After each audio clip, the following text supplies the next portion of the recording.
It never ceases to amaze me how many times you hear in life people that just come along and they say, I don't know how to do that, and I'll never be able to do that. The idea that you just say, I just can't do something, I will never be able to do it because I've never had the teaching, I've never had the knowledge, I just can't do it, and that's that. But there's a lot to be said for just having a go at something without having to think, oh, I must be perfect right now. Because everyone's an idiot when they first try anything new. And you kind of got to go through those stages of just being a fool when you first start something, because everyone is when they first start something. The best people in the world at whatever profession or hobby or passion that they do now, they were all rubbish at one point. They all had to develop from nothing, or like unlimited kind of potential, and they had to refine their techniques, they had to learn certain methods. It seems like it's a thing that happens as you get older and you stop thinking that you're in the schooling phase or the education period of your life, and you decide to shut your doors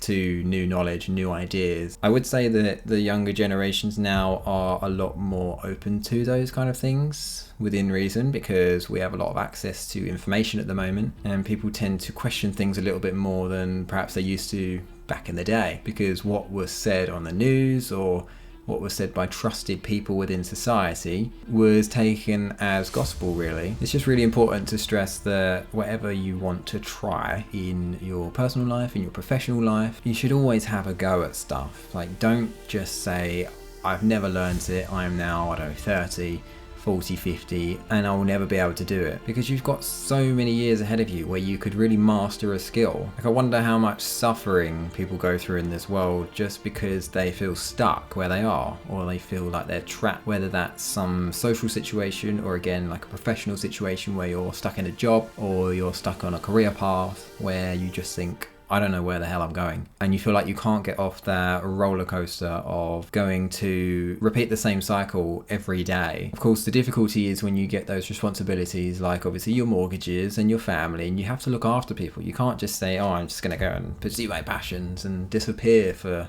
10 months. It's you have to plan it piece by piece. But I think it's a mistake to just say that, oh, I just can't ever do that because of the situation I'm in. Because if you really think about it, you're always in a situation where your life is full of things to do. There's always going to be a new series of tasks that you need to complete. There's always going to be new work tasks, new social problems. There's going to be death, and things are going to happen in your life which are going to put it into turmoil, and you're always going to face challenges. And unfortunately, it's hard to accept. Sometimes you have to pursue what will give you your meaning in your life. You have to pursue that because you're only here once. And I don't mean like go do what you want, go do loads of drink and drugs and go and enjoy your life. No, that's not where you're going to find fulfillment in the first place, so it's not worth pursuing those things. And it doesn't mean go and try and earn as much as you can for materialism, because that, again, in my opinion, is just a waste of time, because there's always more stuff that you can get. There's always new things, there's new inventions, there's new car models or clothing brands, and it's just a never-ending cycle of chasing the rabbit. So back to when we say starting new things, what I mean by it's worth taking the risk is that it doesn't mean you just pack everything up and just say, I'm going to go and do that one thing and I'm going to say goodbye to my old life and my wife and kids, see you later. No, it means think about the structure of your schedule each day as it is, and realize the value of little chunks of time. They are so important when it comes to trying to change your life in any way, whether it's just a small hobby, whether it's just a small habit, or whether it's a larger habit like trying to go to the gym regularly, or perhaps it's a complete career change and you need to completely reskill. You're never going to do that if you just wait for the perfect time, because like I said, there will always be turmoil, there will always be challenges, and it's really hard, but you have to use your downtime within reason. It doesn't mean like you never stop, because that's really not that possible. What it means is that you utilize those little packets of time through your day. Like, you might have 20 minutes when you get home. Like, you might think, okay, every night when I come home from work, I'm going to do 20 minutes, even 10 minutes learning a language, or I'm going to do 10 minutes learning to code. And it might not seem like a lot, but what will happen is you'll start to compound those times over many, many days and weeks. And before you know it, you can really build up a good repertoire of skills that will help you transition from that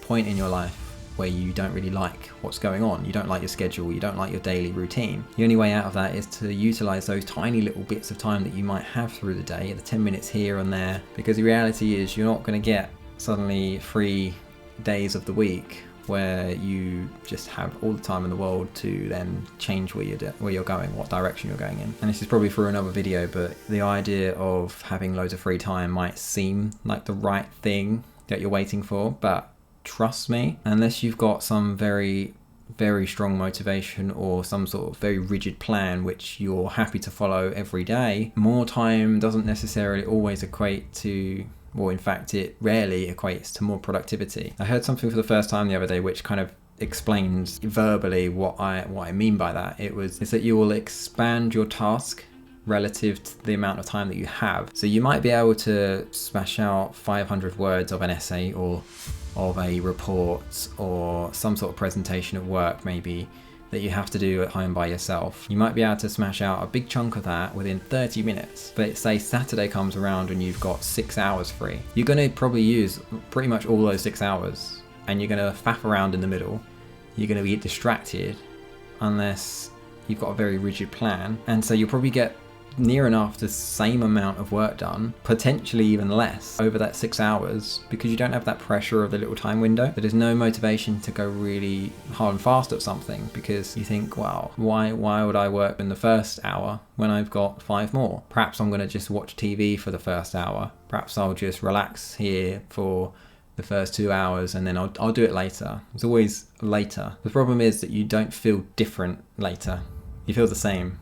And in fact, if you've been relaxing for the first 1 to 3 hours, if you've got the 6 hour window, what ends up happening is you get less and less motivation to do the thing. What I'm trying to get at is just, you can be a fool at something. You kind of have to be a fool when you first start something. Like with me making these videos, like I might look back in a year's time and think, what the hell was that rubbish? But it doesn't matter, because what matters is that you turn up, you just try your best with the knowledge that you have. As long as you're not hurting anyone or yourself, then there's nothing to lose. It might be something that propels you into a completely different route in your life and makes your life so much better. Or it could be something that you just go, well, I really thought I wanted to do that for the rest of my life. I've always wanted to try that one thing. And then you actually do it, and you do it, and then you think, I'm just not getting any joy out of this. And it doesn't fulfill me, it doesn't feel satisfying to do that thing that you wanted to do. And you can just decide, I don't want to do that anymore. And you can spend your time pursuing something else rather than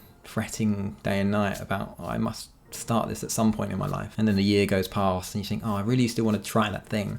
I really want to learn how to do that. And another year goes past, and before you know it, 5 years have gone, and you think you could have been making progress all that time if you'd have just decided that it's okay to be an idiot right now. Because by default, you're going to get better. Or you'll decide that it's just not for you and it's not worth your time. Then you can spend that 5 years actually doing something different, which you might then think, you might have been at a crossroads saying, I want to try this and I want to try that. So you try one thing and you go, actually, that was really rubbish.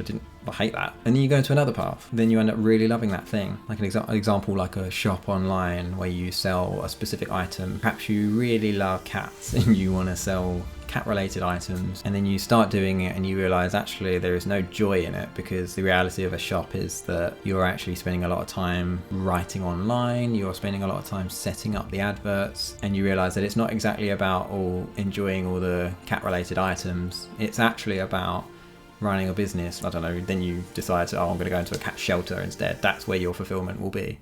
That's fine. It doesn't always have to be money. It's just about remembering that you're only here once. You have to pursue what you want, and you have to pursue what's going to give you fulfillment in life, because if you don't, no one's going to give you an award at the end of your life and say, well done for staying super safe in your little cotton box and never taking any risks. Well done for never pursuing anything that gives you meaning or fulfillment. No, the reality is you just go and the world carries on. You never get that joy that you might have had just by being vulnerable, taking a risk and accepting that you're going to be bad, but one day you could be great.